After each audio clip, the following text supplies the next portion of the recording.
पूर्व सांसद सुनीता दुग्गल ने कहा कि हरियाणा में तीसरी बार बीजेपी की सरकार बनी है। इस बार दिल्ली में बीजेपी की सरकार बनना निश्चित है, क्योंकि दिल्ली की जनता आम आदमी पार्टी के भ्रष्टाचार से तंग आ चुकी है। छात्रा की आत्महत्या मामले में सुनीता दुग्गल ने कहा कि मंत्री कृष्ण बेदी ने छात्रा के परिवार से मुलाकात की है। इस मामले में इंसाफ होगा, दोषियों को बख्शा नहीं जाएगा। खनौरी बॉर्डर पर धरने पर बैठे किसानों को लेकर सुनीता दुग्गल ने कहा कि हर समस्या का हल बातचीत से होता है। किसानों को बातचीत के जरिए समस्या का हल करना चाहिए। साथ ही सुनीता दुग्गल ने कहा कि बीजेपी में लगातार संगठन के चुनाव हो रहे हैं और नया संगठन जल्द तैयार हो जाएगा।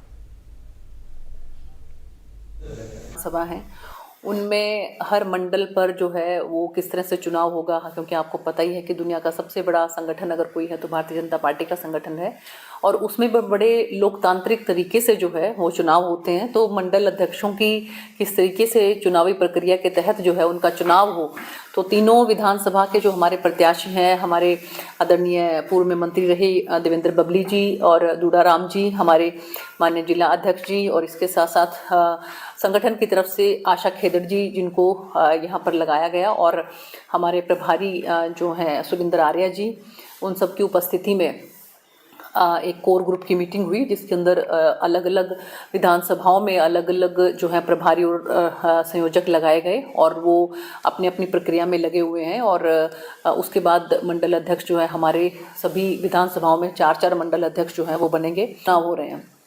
उसके बारे में भी आपको बताना चाहूँगी कि हरियाणा से भी हमारे बहुत से सीनियर वरिष्ठ जो नेतागण हैं उनकी जिम्मेवारी वहाँ पर लगी है, और उसी संदर्भ में मेरी भी एक देवली विधानसभा है, वहाँ पर मेरी जिम्मेवारी लगी है।